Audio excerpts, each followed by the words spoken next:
Après moult réactions et agitations de son gouvernement, la France aurait-elle cédé à la pression populaire qui scande toujours au Niger?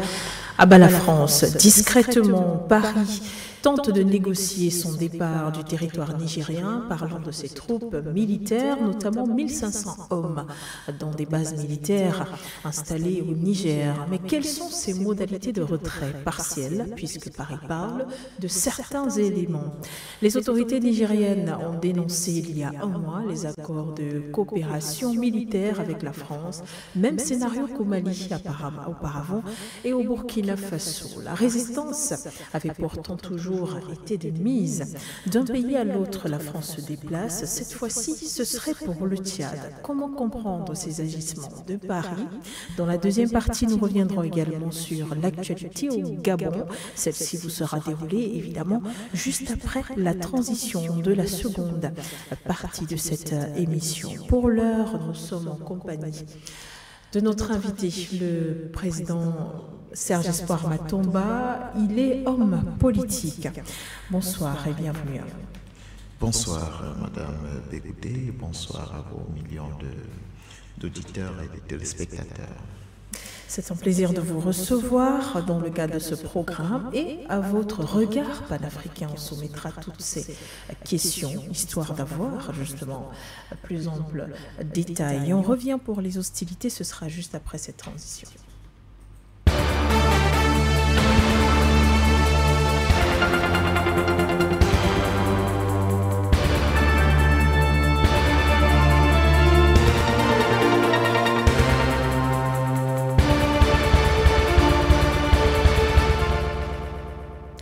Merci à tous de nous regarder sur nos différentes plateformes For You Media Africa, de nous écouter à travers les ondes de For You Radio, de nous recevoir également sur votre petit écran. Merci d'être avec nous. Serge Espoir Matomba, je rappelle que vous êtes le premier secrétaire du Peuple uni pour la réconciliation nationale, la rénovation sociale. Voilà, merci en tout cas à vous d'être là. On parle avec vous de l'actualité sur le Niger. Après moult réactions et agitations, comme je le disais dans mon propos liminaire, de la France, celle-ci décide enfin de négocier. Celle-ci pense à un retrait du territoire nigérien. Qu'est-ce qui se cache derrière cette attitude de la France? Déjà de prime abord, pourquoi maintenant? Aurait-elle cédé à la pression populaire? Je peux comprendre que vous puissiez confondre Peuple uni pour la rénovation sociale. Vous savez, il y a pas mal de fractures dans nos différents peuples. Oui. Et réconciliation est peut-être le mot qui vous est venu à l'esprit. Je peux comprendre que, voilà, déjà vous dire que ce n'est pas un mauvais lapsus, parce qu'en réalité, nos peuples ont besoin non seulement de solidarité, mais beaucoup de réconciliation. Maintenant, pour répondre à votre question, vous savez, la France aujourd'hui a essu ce qu'on pourrait appeler une véritable honte. Parce que, voyez-vous, après le coup de force que nous appelons vivement le coup national qui s'est passé au Niger, qui a, n'est-ce pas, vu le général Tiani arriver à la tête du Niger, on a vu la position tranchée, la position de va-t-en-guerre de la France. La France qui a dit il faut que ce général parte, on ne collabore pas avec lui. La France qui a essayé, je vais utiliser ce mot, n'est-ce pas, de manipuler des chefs d'État de la CEDEAO pour que ces derniers, n'est-ce pas, mènent une opération militaire contre le Niger, leur frère. Et vous voyez qu'aujourd'hui, avec ce qui est arrivé au Gabon, on voit la France en train de faire deux poids, deux mesures. Et la France qui adoube tout de suite ce qui se passe au Gabon, mais qui va en guerre contre ceux du Niger. Il est de bon ton qu'aujourd'hui, le recul de la France viendrait du fait que les chefs d'État de la CEDEAO ont parfaitement compris qu'ils ont failli être utilisés, qu'ils ont failli être manipulés contre leurs propres frères. Et quand ils observent ce qui se passe en CEMAC, ils se disent, tiens, Donc, c'est nous qu'on a voulu comprendre comme des gens sans cerveau, des personnes qui n'ont aucune réflexion et autres. Donc, voilà, si vous voulez, et aujourd'hui, la France est obligée de faire un pas en arrière.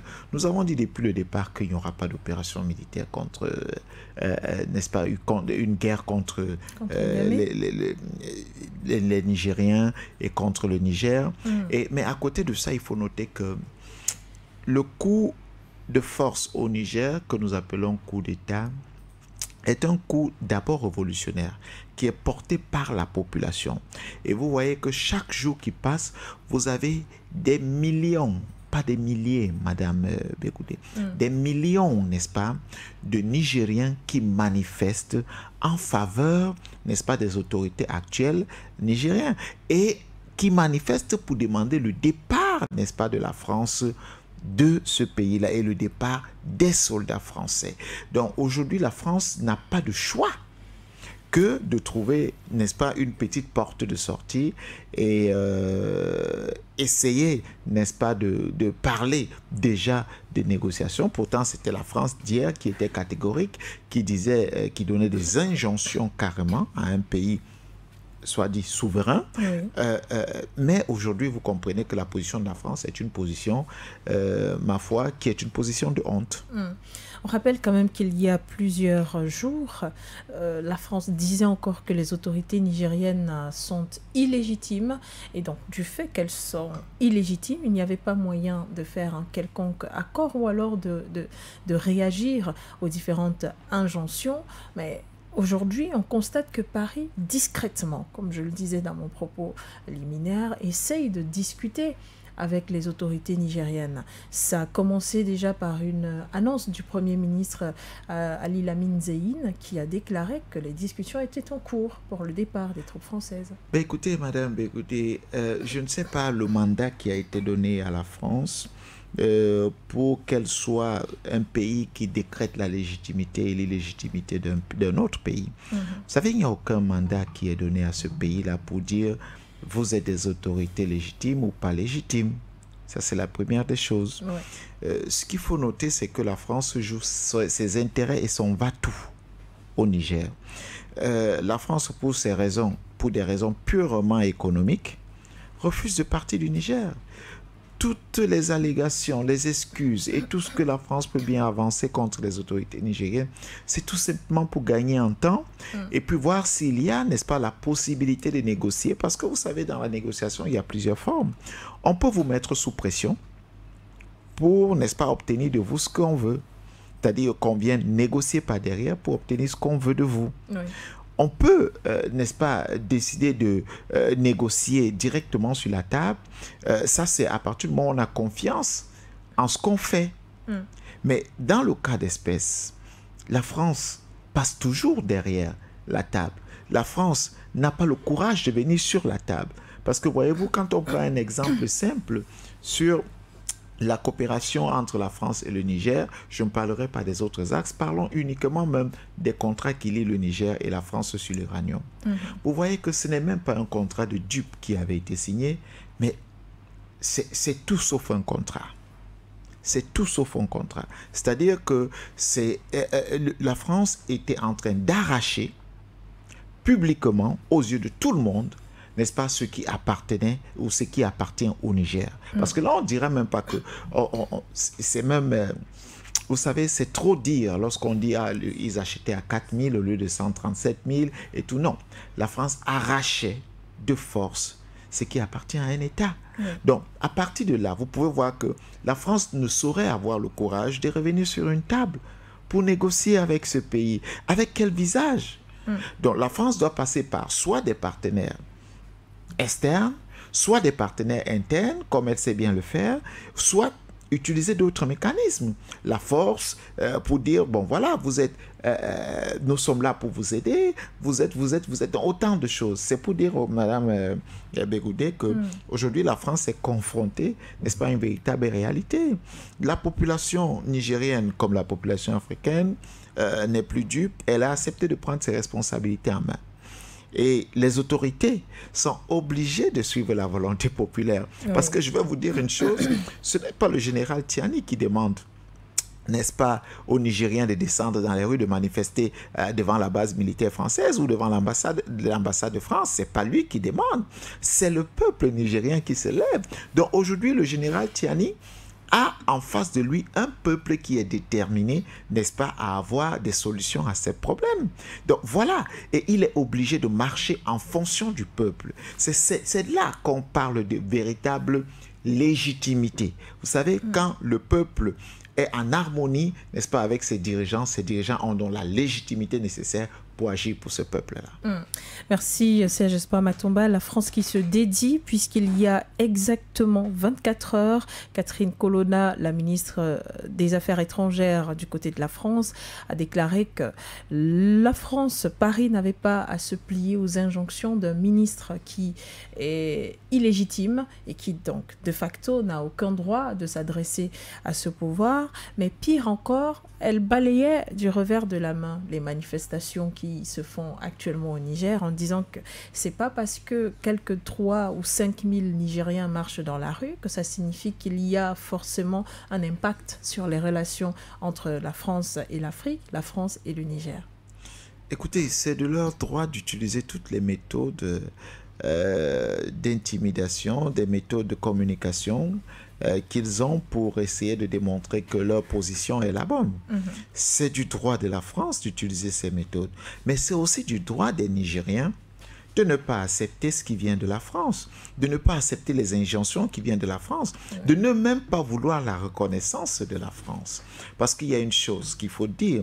Aujourd'hui, la France se comporte comme si c'est elle qui a le pouvoir légitime de constater, n'est-ce pas, la légitimité, excusez-moi de me répéter là-dessus, de constater la légitimité, n'est-ce pas, d'un pouvoir africain, fût-il, n'est-ce pas, des pays francophones. Mais non, la France n'a pas ce pouvoir-là. Et plus grave, elle veut traiter, n'est-ce pas, le peuple nigérien de moutons, de bêtes, d'écervelés. C'est-à-dire que dénier ce que le peuple fait, essayer d'utiliser des termes qui ne sont pas appropriés pour qualifier en mal ce que le peuple fait, c'est, n'est-ce pas, dire vous n'existez pas. Vous existez parce que nous pensons pour vous. Vous existez à partir du moment où nous disons que vous existez.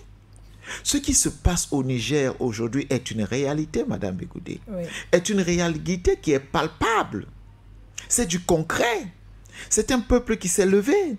Ce n'est pas des milliers de personnes comme cette dame le cite, le dit.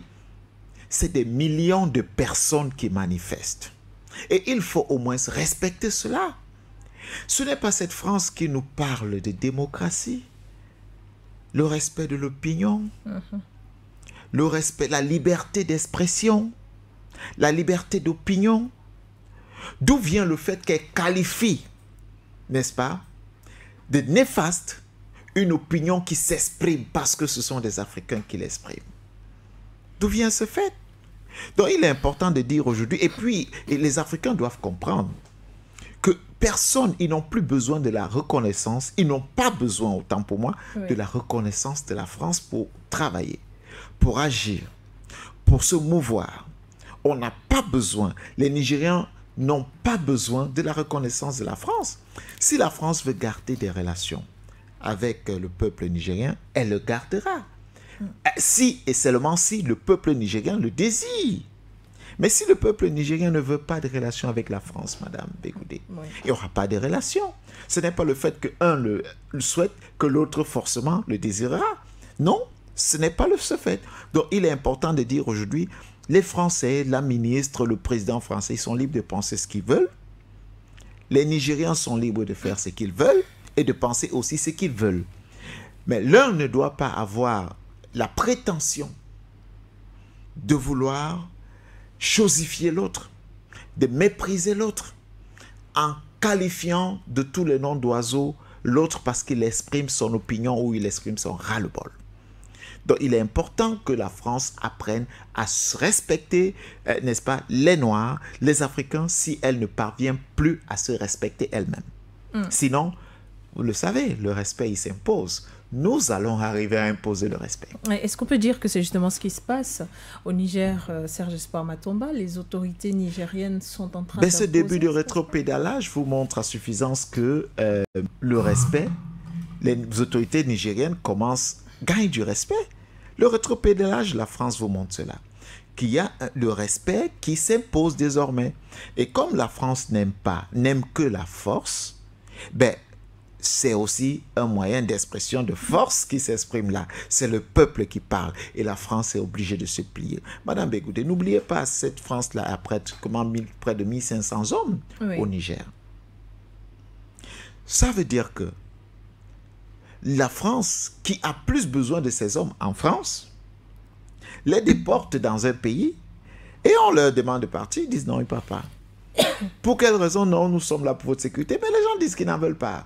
Ah, mais Emmanuel Macron a estimé que sans cette force française, le Sahel n'existerait plus. Écoutez, vous connaissez combien d'Africains sont morts pour la France? Vous voulez qu'on rappelle les chiffres à Emmanuel Macron pour qu'il comprenne que sans les Africains, c'est sans les Africains que la France n'existerait pas? Non seulement parce que nous nous sommes battus pour sauver la France, mais aujourd'hui parce que nous alimentons la France. L'économie française, qui est une économie basée sur des services, vit essentiellement des ressources pillées en Afrique. La France a créé des réserves basées sur quoi? Où est-ce qu'elle prenait? Aujourd'hui, si on va vous citer des exemples, voilà un pays qui a pratiquement 11 raffineries, mais avec aucun puits de pétrole sur son sol. Où sont ces puits de pétrole? Vous voulez qu'on parle de ça? Vous voulez qu'on parle du pillage de l'Afrique par la France? Donc, ce sont des propos qui sont des propos, je ne dirais pas diffamatoires, mais ce sont des propos excessifs contre les Africains. Parce que si aujourd'hui, les Africains se renferment sur eux, rassurez-vous, madame, la France n'aura pas 2 ans. On parlera dès le passé. Merci Serge Espoir Matomba. Eh bien, on va prendre un autre pan de cette question, de cette thématique, c'est le rôle que pourrait jouer le Tchad. Aujourd'hui, on a l'impression que le Tchad pourrait jouer le rôle qu'a joué le Niger dans la sous-région d'Afrique de l'Ouest, lorsque les troupes partaient du Mali ou encore du Burkina Faso, le retrait les menait directement au Niger. Aujourd'hui, les troupes s'en iront du Niger et les hypothèses commencent à se dessiner pour un déploiement de ces différents hommes du côté du Tchad. Pourquoi le Tchad, à un moment où les Africains demandent la fermeture et le départ des hommes dans les bases françaises sur les territoires africains, pourquoi le Tchad accepte? Écoutez, c'est stratégique pour la France d'avoir des pays dans lesquels ils peuvent, n'est-ce pas, installer leur armée d'intimidation et leur armée passant par laquelle ils essaient de dire aux différents chefs d'État que voilà, vous tenez parce que nous avons des hommes qui sont capables de vous protéger. Maintenant, le Tchad a toujours joué un rôle, si vous voulez, très important auprès de la France. Ce n'est pas d'aujourd'hui. On sait qu'avec le maréchal Idriss Déby qui est passé à un virage à 360 degrés, la France n'avait plus de place de ce côté-là. Et vous avez vu la rapidité avec laquelle le fils, l'actuel homme fort du Tchad a été adoubé. Le général Idriss Déby. Le général Idriss a été adoubé. Donc aujourd'hui, la France se contente, n'est-ce pas, de ces petits coups pour garder, n'est-ce pas, son existence en Afrique. Mais vous voyez que elle ne restera non plus au Tchad parce que quand les soldats français partaient du Mali pour le Niger, nous avons alerté. Nous avons dit que même au Niger, ces soldats ne resteront pas parce que, en réalité, tout pays qui accueille ces soldats est susceptible, n'est-ce pas, d'être attaqué de l'intérieur par les forces internes. Parce que les gens n'en veulent plus. Les populations sont prêtes à marcher tout simplement pour voir ces soldats français partir. On a vu des populations lorsqu'on demande aux gens de partir chez eux, ils vous évoquent des excuses qui ne tiennent pas la route. Oh, on a du matériel. Qui a à foutre avec votre matériel? Portez tout le matériel, vous partez chez vous avec si vous le désirez. Ça demande du temps selon les autorités françaises. Quel temps? Vous avez vu ce qu'ils ont fait à Bamako quand ils partaient? Ils ont cassé, ils ont détruit les endroits dans lesquels ils étaient installés. Détruit. Ça s'appelle de la méchanceté. Et ils feront pareil partout. Parce qu'ils partiront, mais ils ne laisseront rien, si ce n'est des problèmes. Et des armes pour que des frères se combattent entre eux. Donc, ce qui se passe aujourd'hui, si vous voulez, c'est qui est en train de vouloir, parce que c'est des schémas qui ont été présentés depuis toujours, que ces soldats iront au Tchad. Mais s'ils vont au Tchad, le même sort arrivera aux Tchadiens, au président tchadien. Le même sort arrivera. Parce que vous savez, ce n'est pas au Cameroun qu'il ira ou en République centrafricaine où le dernier des hommes est parti, je crois, depuis décembre dernier. Peut-être au Gabon. Donc, au Gabon, je ne sais pas trop. Je ne sais pas trop parce qu'on essaye d'observer ce que le chef de l'État, parce qu'il est déjà chef de l'État, après avoir prêté serment, bien évidemment. Il est chef d'État, que ce soit de la transition ou chef d'État issu d'une élection. Il a prêté serment devant la Cour constitutionnelle. Donc, il remplit les fonctions d'un chef d'État. Oui. Voilà. Donc, on observe ce que le chef d'État et ses hommes sont en train de faire de ce côté-là. Mais je pense qu'il sera difficile pour eux, n'est-ce pas, de trouver le couloir du Gabon comme étant le couloir dans lequel ils doivent y aller. Et même pour le Tchad, j'ai encore des petites réserves. Je pense qu'ils finiront par prendre les vols et rentrer chez eux. On ne comprend pas cette obstination des Français et de leur armée à vouloir absolument rester sur le territoire africain. On ne comprend pas. Et n'ont-ils plus, si vous voulez, des espaces en France où contenir leur armée? La réponse c'est non. Ils ont des espaces. Pourquoi c'est cette obstination? On vous chasse d'un pays, vous allez dans un autre. On vous fait partie de l'autre pays, vous cherchez à aller dans un autre. Pourquoi? Est-ce qu'ils ont vu une seule base d'un pays africain en France? Vous avez vu une seule base militaire d'un pays africain en France? Ça n'existe pas. Et les Français n'autoriseraient jamais qu'une base militaire. D'ailleurs, ils ne l'ont pas fait pour leurs alliés, les États-Unis d'Amérique. Comment est-ce qu'ils le feront pour des Africains? Donc, les Africains n'en veulent pas parce que les Africains estiment qu'ils sont capables aujourd'hui de se défendre. Parce qu'en réalité, on nous a longtemps trompés que c'était de l'aide pour combattre, je ne sais pas, des terroristes fabriqués, encore une fois. Ils appellent ça le djihadisme. Ben, c'était des terroristes, si vous voulez, des djihadistes fabriqués. On nous a fait longtemps croire qu'ils étaient là pour nous apporter de l'aide. Sauf que, après des états, des bilans, on se rend compte que plus les années passent, plus les positions des terroristes et des djihadistes se renforcent et la stabilité disparaît petit à petit. Donc aujourd'hui, vous voyez et vous pouvez comprendre que les Africains ont décidé de prendre leur destin en main, de sécuriser leur territoire et la France n'a qu'à rentrer chez elle. La France n'a qu'à rentrer chez elle. C'est en tout cas ce que les peuples nigériens ne cessent d'attendre. Aujourd'hui, la France parle de certains éléments plutôt, donc d'un retrait progressif, d'un retrait partiel.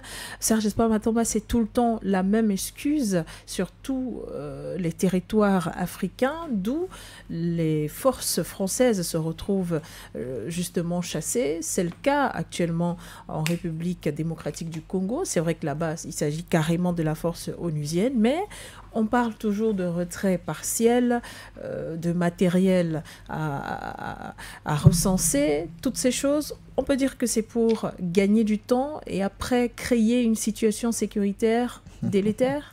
Les situations délétères, sécuritaires, délétères sont déjà créées. Ce qu'il faut noter et qu'il ne faut pas avoir peur de dire, c'est que la présence de toutes ces forces, qu'elles soient onusiennes, françaises, en territoire africain, n'ont pas amené de la paix. Si vous voulez, on fait des États chiffrés. Le nombre d'années que ces différentes personnes, ces différentes forces ont fait en Afrique, on peut y aller. Et vous comprendrez qu'après 10 ans, 20 ans, 30 ans pour certains, il est inadmissible qu'on puisse avoir des pays qui sont si vous voulez, au bord des guerres civiles. Qu'on puisse avoir des pays où des hommes détiennent des armes contre l'État. Oui. Qu'on puisse avoir des pays dans lesquels des gens prennent des armes et on les qualifie, n'est-ce pas, de groupes politico-militaires. Madame Egoudé, Oui. si un jour en France, un groupuscule de 5 ou 10 personnes, disons 2 personnes, tient des armes contre la République française, vous savez comment on va les appeler? Ils ne seront jamais un groupe politico-militaire, même si leurs revendications sont connues, Oui. sont sur la place publique. Ils seront traités de terroristes et aucune négociation possible ne sera faite avec eux. Ils seront tout simplement exécutés. Mais en Afrique, vous avez des groupes, des hommes qui décident de porter des armes contre la République. Oui. Et on vous dit non, discutez avec eux. On vous dit ce sont des groupes, il faut écouter leurs revendications. On vous dit non, il faut vous mettre autour de la table parce que ce sont des groupes rebelles. C'est des rebelles. Il faut les écouter. Il faut négocier. Il faut essayer de comprendre pourquoi ils sont entrés dans la rébellion. Oui. En fait, on utilise tous les beaux langages pour vous dire, écoutez ces derniers. On vous dit, ne massacrez pas ces derniers. On vous dit, tolérez ces derniers. Sauf que dans la tolérance, ces forces s'agrandissent, fragilisent l'État, fragilisent la sécurité des biens et des personnes. Mais vous ne pouvez donc pas cautionner ce que vous n'acceptez pas chez vous. C'est inadmissible. Chez vous, même un simple couteau est passible, n'est-ce pas, d'une punition avec le dernier châtiment. Oui. Un simple couteau, une arme blanche. À plus forte raison, une arme conventionnelle de guerre. À plus forte raison. Vous ne pouvez pas qualifier ces derniers d'hommes armés, comme je le disais, mais vous pouvez tout de suite les traiter de terroristes et à la moindre occasion les abattre. Mais en Afrique, ce n'est pas le cas. Mieux, vous réussissez à créer, à devenir ce qu'on appelle les forces tampons. Parce que vous vous positionnez dans des zones en disant, voilà, nous allons combattre le terrorisme de ce côté. Entre-temps, d'un côté, vous avez l'armée régulière, et de l'autre côté, vous avez, n'est-ce pas, ces terroristes, ou ces bandits à main armée, ou encore ces djihadistes, d'un autre côté. Et quand personne n'est au milieu, vous êtes les seuls au milieu, vous passez le temps à ravitailler ces derniers, et vous donnez même les positions de l'armée, pour que ces derniers attaquent l'armée, parce que c'est en attaquant l'armée que votre présence est justifiée dans le pays. Oui. Parce que s'il y a la paix, vous faites quoi là? Pourquoi est-ce que le pays admettrait que vous soyez là? Tant qu'il y a la guerre, votre présence est justifiée. C'est pour cette raison que vous allez voir toutes les forces onusiennes qui sont arrivées en Afrique restent aussi longtemps. C'est du boulot pour plusieurs familles. C'est des sommes qui sont transférées. C'est du pillage. Et l'instabilité galope. Parce qu'en réalité, cette instabilité justifie leur présence. C'est elle qui justifie leur présence. Et c'est une continuité. Pareil pour les forces françaises. Regardez le cas du Mali. Ouais. Qu'est-ce qui s'est passé pour que les militaires se rebellent? Prenons le cas du Burkina. Quelles sont les raisons évoquées par Traoré pour mener une rébellion? Pour se rebeller contre le pouvoir, contre Damiba. Toujours l'aspect sécuritaire. Toujours l'aspect sécuritaire. Allons au Niger. Allons même en Centrafrique. Oui. Qu'est-ce qui s'est passé de ce côté-là? La Centrafrique était pratiquement, c'est-à-dire, les rebelles étaient aux portes de Bangui, étaient dans Bangui. Mais aujourd'hui, qu'est-ce qui se passe? Avec les différentes collaborations que le président Faustin Archange Touadéra, le professeur, a pu nouer, ils ont récupéré plus de 97% du territoire aujourd'hui. Pourtant, ils ne contrôlaient plus 10% du territoire avant. Vous vous rendez compte? Oui. Et aujourd'hui, le Mali, qu'est-ce qui se passe? Le Mali est en train de reconquérir complètement son territoire. Pareil pour le Burkina. C'est ce que le Niger est en train de faire. Pourtant, il existait des forces étrangères dans ces différents pays qui sont venus et qui ont justifié leur présence par le fait que la sécurité n'existait pas, par le fait que l'armée nationale, l'armée régulière n'avait pas les capacités, n'est-ce pas, de venir à bout des forces obscurantistes, des terroristes. Oui. Et leur présence a été justifiée pendant plusieurs années. Le bilan fait aujourd'hui fait état de ce que, en réalité, ce sont ces forces étrangères qui sont des forces d'occupation, qui sont véritablement le problème de la sécurité, n'est-ce pas, dans ces différents pays. Et il est temps, comme la plupart des pays en ont décidé, que ces derniers partent. Comme les Africains ont décidé, nous ne voulons plus d'occupation militaire sur notre territoire. Merci à vous, Serge Espoir Matomba. C'est ce qui vient refermer, sanctionner cette première partie avec vous. On va passer sans transition à la deuxième. Nous sommes au Gabon, une démarche peut-être tout à fait logique compte tenu de la sphère politique gabonaise. Oligui Nguema semble avoir besoin de l'opposant Ondo Ossa dans son camp. Il y a quelques jours, sans enfiler de gants, l'opposant qui se réclamait vainqueur de l'élection du 26 août avait déclaré que la présence du général à la tête du pays émanait d'une révolution de palais. Celui-ci n'avait aucun doute sur sa victoire. Aujourd'hui, reçoit dans son domicile le général Oligui Nguema. Avec lui, échange et on a pu voir des images où les deux se tenaient la main et faisaient le point. Serge Espoir Matomba, vous êtes un homme politique. Les gestes ont un sens, les mots ont un sens. Qu'est-ce que cela signifie, ce rapprochement entre les deux? Est-ce dire qu'il y a un ralliement d'Ondo Ossa vers le camp aujourd'hui Oligui Nguema? Écoutez, ce qu'il faut déjà noter, c'est que la politique, ce n'est pas la guerre. Les hommes sont appelés à se parler. Oui. Les hommes ont d'ailleurs l'obligation de se parler.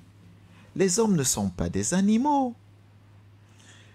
On a le général Brice, ou alors, si vous voulez, le chef de l'État gabonais, parce qu'il a prêté serment, qui aujourd'hui est l'homme fort du Gabon. Qu'on le veuille ou pas, il est l'homme fort du Gabon. Qu'on l'aime ou pas, il est l'homme fort du Gabon. Qu'on le supporte ou pas, il est l'homme fort du Gabon. Oui. Parce que constitutionnellement, il a prêté serment. Et il a dit dans l'une de ses adresses qu'il n'y a pas d'opposition ni de majorité. Oui, ce qu'il a besoin, c'est d'avoir tous les Gabonais unis. Et voir le chef de l'État se déplacer et aller vers l'opposant Ondo Ossa. Écoutez, de là, je retiens une chose. Il y a d'abord le sentiment d'humilité. Oui. Parce qu'il pouvait se dire, je suis le chef de l'État.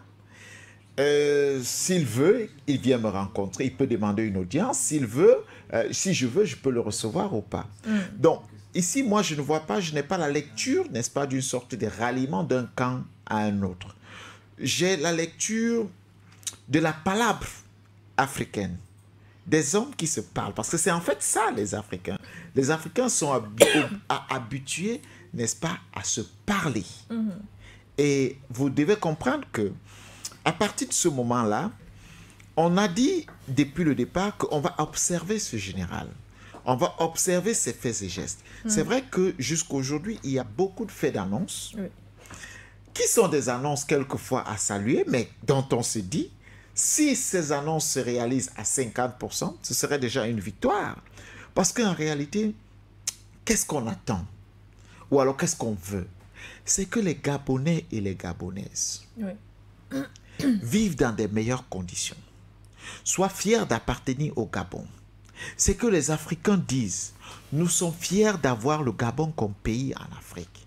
Voilà ce que nous recherchons. C'est que les imposteurs rentrent chez eux. C'est que les imposteurs, n'est-ce pas, lâchent le Gabon et qu'on laisse le Gabon travailler pour ses enfants. Et qu'on laisse, n'est-ce pas, les autorités dirigeantes aujourd'hui travailler pour ses enfants. Vous voyez, et c'est ce que nous désirons. Et quand vous entendez le général, vous savez, il y a une des choses qu'il a dit qui pour moi est mais très capitale. Parce que j'estime que jusqu'à présent, plusieurs pays africains ne se sont pas encore libérés. Oui. Libérés du joug colonial. Et il faut absolument que nous puissions sortir, n'est-ce pas, complètement du joug colonial pour avoir notre véritable souveraineté. Ça passe par quoi? Ça passe d'abord et avant tout par la loi fondamentale, c'est-à-dire la constitution de nos pays. Et le président gabonais, le général, Oui. il a dit dans son adresse pendant la prestation de serment que nous allons modifier la constitution. Oui. Maintenant, allons savoir, est-ce une modification profonde, est-ce une refondation ou tout simplement une réforme de la constitution? Le souhait pour nous serait qu'elle soit une refondation de la constitution, une réécriture de la constitution, parce que malheureusement, les constitutions que nous avons sont des constitutions calquées, qui sont appliquées et qui, ma foi, si on regarde notre environnement, ne scient pas à notre environnement. Et il faut donc réécrire des constitutions qui répondent véritablement au développement de nos différents pays en fonction de notre environnement. Oui. Donc là, déjà, c'est un point fort pour moi qui est ressorti et dont j'estime que nous devons faire très attention. Peut-être les intentions que nous prêtons au général ne sont pas les siennes. Peut-être, pour nous qui pensons qu'il y a des mains, pour certains qui pensent qu'il y a des mains derrière, peut-être il n'existe aucune main. Peut-être. Donc nous pouvons spéculer sur plusieurs tableaux. Toujours est-il que le maçon se juge au pied du mur. Et là, il a commencé à poser des actes. Nous allons voir. Nous ne sommes pas, comment je vais dire, nous ne sommes pas... Pessimistes? Non, c'est pas pessimiste. Nous ne sommes pas les détenteurs du savoir pour dire que nous dicterons au général la conduite à tenir ou au Gabonais la conduite à tenir. Non, nous ne sommes pas, n'est-ce pas, les détenteurs du savoir. Nous pouvons analyser la situation, nous pouvons donner nos points de vue, nous pouvons continuer dans la sensibilisation pour que, n'est-ce pas, les peuples puissent savoir, le peuple gabonais puisse comprendre peut-être ce qu'il ne voit pas ou alors mieux apprécier une situation. C'est ce que nous pouvons faire, donner notre opinion, mais aussi aider ce peuple-là à se séparer complètement de ce que nous appelons du diktat, n'est-ce pas, des colons et des endocolons. Donc, voilà ce que nous pouvons faire. Mais toujours est-il que, comme nous l'avons dit, le maçon, il s'apprécie au pied du mur. Et là, le général est au pied du mur. Et donc, les premières actions de celui-ci commencent à vous convaincre, monsieur le Premier secrétaire? Ce n'est pas ce que j'ai dit. J'ai dit il a des bonnes déclarations qui poussent, n'est-ce pas, à une réflexion profonde. Et on attend donc les actions après les déclarations. C'est à partir des déclarations que nous allons tout de suite dire, voilà, il était là. Peut-être c'était une révolution cachée que nous n'avons pas vue. C'était un coup d'État révolutionnaire que nous n'avons peut-être pas vu. C'est peut-être pas la continuité du système. Parce que j'ai entendu le général dire que ces constitutions qui se modifient pour que quelqu'un se présente une fois, un mandat renouvelable, il va finir avec ça. Parce qu'il y a plusieurs personnes. Si vous faites un mandat et que vous parvenez à renouveler pour une fois, même si vous n'avez pas terminé votre travail, vous partez. Il disait c'est ce qu'il va introduire dans la Constitution. Ça veut déjà dire qu'il y a quelque chose qui arrive. Bien que nous ne soyons pas pour la démocratie, moi personnellement, parce qu'à l'occidental, parce que je pense que la démocratie à l'occidental, c'est un leurre, c'est tout, sauf un mode de gouvernance qui devrait développer, n'est-ce pas, nos différents pays africains. Bien que nous ne soyons pas pour cette démocratie, il est important de dire que nous observons et nous allons donc juger ce maçon au pied de ce mur. On rappelle quand même que Ondo n'était pas allé du dos de la cuillère au départ lorsque le président, comme vous l'appelez, Oligui Nguema, a pris le pouvoir au Gabon. Celui-ci avait réclamé le recomptage des voix, parce que certainement il s'attendait à ce qu'il soit déclaré ou alors proclamé vainqueur, puisque c'est d'ailleurs ce que réclamait l'alternance 2023, cette plateforme. À la prestation de serment, M. Matomba, on n'a pas vu la présence d'Ondo Ossa. Cela pourrait justifier le déplacement peut-être du général Oligui Nguema, qui a très besoin d'Ondo Ossa pour mener à bien sa transition? Non, je pense que le général a besoin de tous les Gabonais. Pas forcément d'Ondo Ossa. Oui. Maintenant, Ondo Ossa C'est quand même le principal opposant. Est dans sa raison. Oui. Nous ne pouvons pas dénuer cette raison à M. Ondo Ossa, au professeur Ondo Ossa. Nous ne pouvons pas. Il est dans sa raison. Vous savez ce que c'est que faire une élection présidentielle, Madame Bégoudé? Non. C'est très lourd. C'est très lourd et ce n'est pas un jeu d'enfant. Ce n'est pas une préparation de quelques jours. C'est une préparation d'années. Oui. Et vous ne pouvez pas aller à une élection et puis subitement, des gens sortent de nulle part. Et eux, ils n'ont pas préparé une élection. Eux, ils n'ont pas bénéficié du suffrage et puis occupent le poste que vous songiez occuper. Et que vous allez applaudir en disant « Non, c'est à raison que je viens applaudir. » Non, madame. C'est pénible. Et c'est normal que l'opposant Ondo Ossa demande le recomptage. Oui. Mais non, je pense qu'une entente se trouvera forcément avec les autorités en place. Comme les autorités ont dit que les élections étaient une mascarade, elles seront réorganisées à une date très très ultérieure après les modifications de la Constitution, du Code électoral et tout ce qui va avec. Oui. Ça veut tout simplement dire qu'il faut oublier l'épisode de l'élection de Du 26 août 2023. 2023 Oui. et se préparer pour une autre élection. Donc, il faut dire que le président aujourd'hui gabonais a besoin, n'est-ce pas, de la force et de la présence de tous les Gabonais. Et aussi, s'il veut réussir à sa mission, il est important que le peuple gabonais soit associé dans la volonté panafricaniste et que le peuple l'accompagne dans la volonté, n'est-ce pas, d'un meilleur lendemain. Président Serge Espoir Matomba, Ondo Ossa a été un membre du gouvernement. L'on sait aujourd'hui que le général Oligui Nguema prépare un gouvernement de transition. D'ailleurs, cela lui a été déjà réclamé, si on peut le dire comme ça. Savoir quels sont les membres qui accompagneront cette transition. Des échanges comme ceux-là, dont rien pratiquement n'a réellement fuité, c'est resté presque top secret, donc on reste là dans les supputations. On peut dire qu'il s'agissait d'un général qui s'est rendu, comment dire, qui s'est rendu auprès d'un proche collaborateur pour avoir, peut-être pas la ligne à suivre ou la feuille de route, mais avoir quelques conseils quand même. Moi, je vous l'ai dit, les hommes sont appelés à se parler. Oui. Et il y a beaucoup de symbolique dans cette rencontre. Une des symboliques que vous devez voir, regardez la tenue du président de la République quand il va chez l'opposant Ondo Ossa. Regardez sa tenue. Oui. Sa tenue de vrai est un message. Il ne va pas en tenue militaire.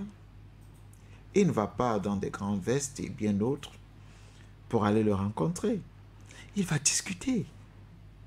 Il n'est pas allé en chef. Je pense que s'il était allé en chef, peut-être l'opposant Ondo Ossa ne l'aurait pas reçu. Oui. Maintenant, ne nous demandez pas de lire dans une boule de cristal ce qui sera de son gouvernement, qui entrera, qui n'entrera pas. La certitude que nous avons, c'est qu'il a dit que ce gouvernement sera formé d'hommes expérimentés. Oui. Maintenant, la ligne que ce gouvernement de transition aura, c'est ce que nous allons scruter et regarder. Vers où est-ce que ce gouvernement ira? Quelle est la direction qui a été donnée par le président de la transition? Et c'est cela que nous allons observer et peut-être apporter ce que nous allons appeler de la critique, pour la bonne critique, pour l'évolution, apporter peut-être la contribution pour la bonne évolution et apporter tout ce qu'il faut pour que le Gabon et l'Afrique sortent gagnants. On va peut-être sortir par là, Serge Espoir Matombal. On se souvient de certaines analyses des observateurs de la scène panafricaine qui avaient estimé, avec quelques éléments de preuve quand même, qu'il s'agissait de deux France-Africains. Il s'agissait d'un opposant qui roulait d'une certaine manière pour la France et il s'agissait d'un général qui roulait pour l'ancien régime. Et donc, de facto, pour cette même France, on a donc deux personnes qui se réunissent de cette manière. Que peut-on attendre de cette transition? Peut-être, on va dire de manière globale, vous l'avez signifié, il faut que les gens se parlent. Écoutez, de cette transition, oui, nous attendrons beaucoup la réaction du peuple gabonais. Oui. Parce que c'est le peuple gabonais qui définira véritablement la transition. Ce n'est personne d'autre. Nous allons spéculer, comme je vous l'ai dit. Nous allons imaginer des choses. On a entendu le général président de la République, aujourd'hui de transition, faire des annonces. Ces annonces, attention, sont synonymes de projet. Oui. Ah, c'est ce qu'il faut savoir, parce que les paroles d'un homme politique rentrent toujours dans un projet. Quand il dit « je vais faire ceci », ça veut dire que voilà un projet qu'il vous présente. Je rétablis la bourse, c'est un projet. Les retraités, la Constitution, c'est un projet. Donc, c'est pour dire aujourd'hui que nous ne saurons dire, si vous voulez, avec assertion, que voilà, la position du général est... non, peut-être encore on peut utiliser le mot ambigu, mais nous ne saurons dire qu'elle est fixe. Ou alors que nous maîtrisons la position du général. Nous ne saurons le dire avec assertion. Mais ce que nous pouvons dire, c'est que nous observons. Mais à vous écouter, on dirait que c'est moins flou qu'il y a quelques jours quand même. Écoutez, je pense que plus on évolue, plus le général donne quelques petits pas. Maintenant, on doit attendre. On ne saurait conclure là présentement. Oui. On doit attendre les actes qui accompagnent les déclarations. À partir de ce moment-là, on saura. Il y a un indicateur, Madame Bégoudé, qui, moi, me parle. Vous voyez l'ambassadeur français qui allait rencontrer le général à la veille. Cet indicateur, à la veille de la prestation de serment, cet indicateur me parle pourquoi? Parce qu'en réalité, lorsque l'ambassadeur français ou un ministre français va rencontrer un président à la veille de sa prestation de serment, oui, ça veut dire une chose. La première, c'est qu'il veut se rassurer que leurs intérêts sont garantis. Effectivement. Par tous les moyens. Ça veut dire qu'ils n'avaient peut-être pas le contrôle de ce qui se passait. Et entre-temps, ils ont réussi, n'est-ce pas, à trouver la parade ou le moyen d'entrer dans ce qui se passe. Sinon, ils n'auraient pas eu besoin, n'est-ce pas, d'aller rencontrer le général à la veille de la prestation. Pourquoi je le dis? Et par expérience, vous savez que le président Touadéra, à la première prestation de serment, a été victime, a failli être victime de cette même situation. Mais à cette époque-là, c'était avec Jean-Yves Le Drian. Avant la prestation de serment, on lui a apporté les documents, on lui dit, il faut signer, monsieur le président. Oui. Sinon, votre prestation de serment n'aura pas lieu. Et c'était, là encore, une des contrats de braderie, n'est-ce pas, du Centrafrique. Allons donc savoir, s'ils viennent à la veille, avant que vous ne prêtiez serment, ça veut dire qu'ils n'ont pas le contrôle, le total contrôle sur vous. Okay. Donc, il est possible, c'est une hypothèse, que ce soit le cas au Gabon et que la France décide de s'accrocher, de s'agripper et de ne pas perdre. Parce qu'il faut savoir que l'économie gabonaise est essentiellement, les hommes d'affaires sont essentiellement des Français. Même si on est d'accord que les premières mesures prises par le président donnaient une certaine coloration en ce qui concerne la dette intérieure, les paiements, et que nous ne partageons pas forcément cela, mais il est important de dire qu'il faut continuer à observer. Il faut continuer à observer parce que le comportement aujourd'hui de la France montre qu'elle n'est pas totalement sereine. Elle n'a pas totalement confiance. Maintenant, si le général se retrouve dans une posture dans laquelle il est lâché par les Africains, et qu'il y a la France qui fait des appels de balles, il ira vers la France. S'il n'est pas un homme de poigne qui puisse rester au milieu, il ira vers la France. Donc il faut, en même temps que nous prenons, comme je dis, dans notre combat, quand on obtient 5%, on doit prendre. Quand on a 10%, on doit prendre, jusqu'à aller vers 100%. Donc il est important que nous soyons très vigilants pour que le Gabon ne rebascule plus, pour que le Gabon ne bascule pas, pour que le Gabon soit ce pays-là dont nous serons, nous, en tant qu'Africains, fiers de l'avoir comme pays en Afrique. Je vous tends une toute petite perche rapidement et on referme cette fenêtre. Serge Espoir Matomba, alors on peut comprendre ce jeu entre de la France au Niger et au Gabon, où on accepte les autorités gabonaises et au Niger complètement un autre discours? Écoutez, la France elle-même, vous voyez, c'est pour ça qu'elle fait un rétropédalage au Niger. Oui. Parce que comment elle explique aux yeux du monde qu'au Niger, on n'accepte pas et au Gabon, on accepte. Donc aujourd'hui, vous voyez, la France elle-même, vous voyez. Et elle est, je peux vous le garantir, aujourd'hui abandonnée même par les chefs d'État de la CEDEAO. Parce qu'eux, ils se disent, ah tiens, donc vous venez nous dire, allez faire la guerre.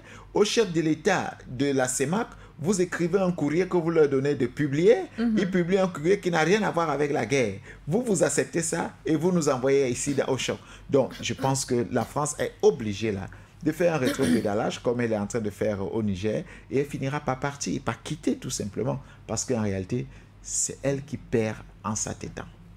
Merci Serge Espoir Matomba. On a quelques messages. On rappelle que l'ambassadeur français, lui, a été reçu après qu'il ait reçu une lettre, évidemment, d'appel par le général Oligui Nguema, ce qui n'avait pas été le cas pour M. Ité au Niger lorsqu'il a été appelé par le général Tiani. Alors, on a Kofi Dansou qui nous écrit: peuple patriote d'Afrique, soyez unis et clairvoyants et surtout fouineurs dans toute la sous-région pour éclairer les peuples vaillants et nos gouvernants. Ils sont prêts à commettre leur saleté sur nos terres. L'UNESMAR Julio Sepp dit: la présence de la coalition des terroristes au Tchad nous a fait dormir à demi au Cameroun. Comme ils ont voulu le faire avec le président Touadéra, de négocier avec les rebelles, il a dit: pas question, chez vous, ça ne se fait pas. Donc à Bangui, ce temps est révolu, selon Max Kinima qui nous écoutait. Alors on a également Charmix Dédi qui dit: cette transition n'augure rien de bon à part des querelles internes entre France-Afrique. Au service du coq, la seule issue, c'est que Nguema se lance dans l'axe Moscou, sinon c'est du pipeau. On va terminer avec cette dernière réaction. Monsieur Matomba, ce n'est pas à l'armée de décider quand refaire les élections, mais plutôt c'est à la Cour constitutionnelle que revient ce rôle. C'est toujours Dédi qui nous écrit, mais on rappelle quand même que la Cour constitutionnelle avait été tout simplement écartée. On lui a redonné la possibilité de s'exprimer juste pour la prestation de serment du général Oligui Nguema. Merci à tous de nous avoir écoutés sur For You Radio, de nous avoir regardés sur nos différentes plateformes, For You Media Africa et sur notre média éponyme. Monsieur Matomba, merci infiniment. À très prochainement sur nos antennes. Je remercie également Kélé qui était à la mise en onde, Adrien Angoué qui était juste à ses côtés pour la caméra. Au revoir à tous. Restez en compagnie de nos programmes.